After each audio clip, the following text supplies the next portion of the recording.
మన హిందూ సాంప్రదాయాల ప్రకారం ఉదయం లేవగానే ఇంటిని శుభ్రం చేసి చక్కగా స్నానం చేసి దీపారాధన చేస్తూ ఉంటారు. ఇలా దీపారాధన చేయడం వలన మన కుటుంబానికి ఏ కష్టాలు లేకుండా సుఖ సంతోషాలతో సిరి సంపదలతో నిండి ఉంటుంది. అందుకే ప్రతిరోజు ఉదయం సాయంత్రం చాలామంది దీపారాధన చేస్తూ ఉంటారు. రోజు పూజ చేయలేని వారు కనీసం వారంలో ఒక్కరోజైనా దీపారాధన చేస్తూ ఉంటారు. ఏ రోజైనా ఏ సమయంలోనైనా అన్ని వేళల్లో పూజ చేసుకోవచ్చు. ఇక దీపారాధనలో ఉదయం 6 గంటలకు చేయాలని కొందరు భావిస్తుంటారు. మరికొందరు 10 గంటల్లో పూర్తి చేయాలంటారు. అయితే ఖచ్చితంగా ఈ సమయంలోనే చెయ్యాలి అనే నియమాలు ఏమీ లేవు. కానీ మిట్ట మధ్యాహ్నం మాత్రం పూజ చేయకూడదు. ఎందుకంటే మిట్ట మధ్యాహ్నం సమయంలో కేవలం పితృదేవతలను మాత్రమే పూజించాలి. మధ్యాహ్నం సమయంలో దైవాన్ని పూజించడం మంచిది కాదు. అలాగే మరికొంతమంది ఏ ఆహారం తినకుండా పూజ చేస్తే మంచి ఫలితాలు ఉంటాయని అనుకుంటూ కనీసం టీ కూడా తాగకుండా స్నానం చేసి పూజ చేసిన తర్వాత కాఫీ టిఫిన్స్ చేయడం చేస్తూ ఉంటారు. నిజంగానే ఉదయం టిఫిన్ చేసి పూజ చేయకూడదా అనే సందేహం చాలామందికి కలుగుతూ ఉంటుంది.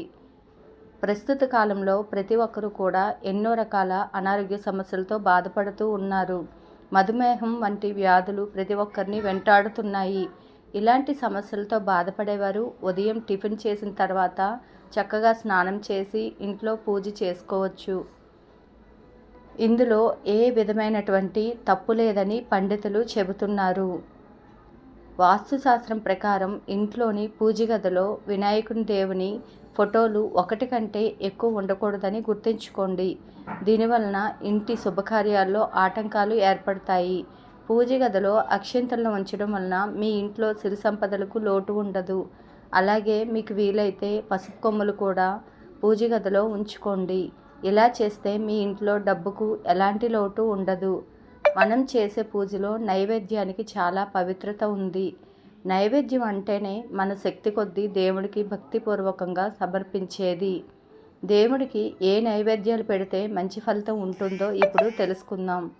శుక్రవారం పూజ చేసేవాళ్ళు లక్ష్మీదేవికి పాలతో చేసిన పదార్థాలను నైవేద్యంగా పెట్టి గులాబీ పూలతో లక్ష్మీదేవిని పూజిస్తే లక్ష్మీ కటాక్షం కలుగుతుంది. తద్వారా మీ ఇంట్లో డబ్బుకు కొదవ ఉండదు. ముఖ్యంగా ప్రతి శుక్రవారం నాడు తులసి పూజ చేస్తే ఐశ్వర్యవంతులు అవుతారని, ఎన్నో శుభ ఫలితాలు కలుగుతాయని పండితులు చెప్తున్నారు. దేవునికి వేడిగా ఉన్న పదార్థాలను నైవేద్యంగా పెడితే అది మహాపాపం అవుతుంది.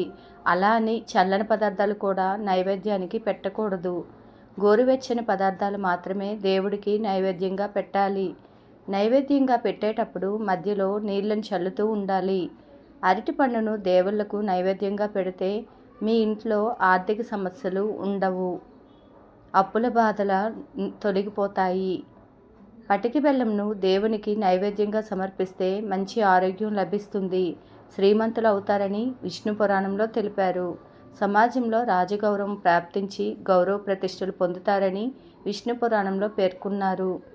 ఇంట్లో పూజ చేసిన తర్వాత కొబ్బరికాయను కొట్టి దేవునికి నైవేద్యంగా పెడితే మీ జీవితంలో ఏ కష్టాలు లేకుండా సుఖ సంతోషాలతో జీవిస్తారు.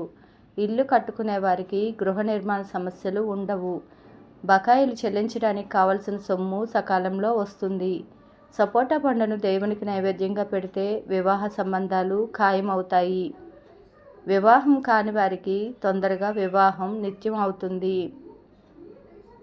మీరు చేసే పూజలో జామ పండును నైవేద్యంగా పెడితే మీరు చేసే ప్రతి పనిలోనూ అడ్డంకులు లేకుండా ఉంటాయి. అలాగే పొట్టకు సంబంధించిన అనారోగ్య సమస్యలు నయమవుతాయంట. మన హిందూ మతంలో పువ్వులకు ఎంతో ప్రాముఖ్యత ఉంది. పువ్వులు లేకుండా ఏ ఒక్క పూజ కూడా పూర్తి కాదు. అయితే మనం చేసే పూజలో అన్ని రకాల పూలు వాడేందుకు అనువుగా ఉండవని జ్యోతిష పండితులు చెప్తున్నారు. బంతి పూలను పూజలో అస్సలు పెట్టకూడదని చాలామంది చెబుతున్న మాట. దీనికి కారణం ఏమిటంటే క్రిమి కీటకాలను ఆ పువ్వులు ఎక్కువగా ఆకర్షిస్తూ ఉంటాయి. అందుకే దేవుని దగ్గరకు పురుగులు వస్తాయన్న కారణంతో బంతిపూలు పూజకు ఉపయోగించరట. వాసన లేని పూలను, అదేవిధంగా ఘాటైన వాసన కలిగిన పూలను దేవుడికి అస్సలు సమర్పించకూడదు. నీళ్లతో కడిగిన పూలను కూడా పూజలో ఉపయోగించకూడదని పండితులు చెబుతున్నారు. కింద పడిన పూలు దేవునికి పెట్టకూడదు. పారిజాత పూలు తప్ప ఏ పూలు కూడా కింద పడినవి దేవుని పూజలో వాడకూడదు. ఎప్పుడూ తాజాగా ఉన్న పూలతోనే దేవునికి పూజ చేయాలి. హనుమంతుడికి మల్లెపూలంటే చాలా ఇష్టం. కాబట్టి మంగళవారం ఇంట్లో పూజ చేసి హనుమంతుని పటానికి మల్లెపూలు సమర్పించండి. ప్రతి మంగళవారం హనుమంతుడికి మల్లెపూలు సమర్పించి మీ కోరికను చెప్పుకుంటే ఖచ్చితంగా మీ తీరుతుంది. దీపారాధన చేసిన తర్వాత దీపాలు వెలుగుతున్నంతసేపు పూజా మందిరం తలుపులు వేయకుండా తెరిచి ఉంచాలి. నిత్య పూజలు చేసేవారు ఖచ్చితంగా తలస్నానం చేయాలని నియమం ఏమీ లేదు. స్త్రీలు పాపిడి మీద గంగమ్మ తల్లి నివాసమై ఉంటుంది కాబట్టి స్త్రీలు పాపిడి మీద కుంకుమ బొట్టు పెట్టుకొని పూజ చేస్తే మంచిది. ప్రతి శుక్రవారం మీ ఇంటి గడపకు పసుపు రాసి కుంకుమ బొట్లు పెట్టండి.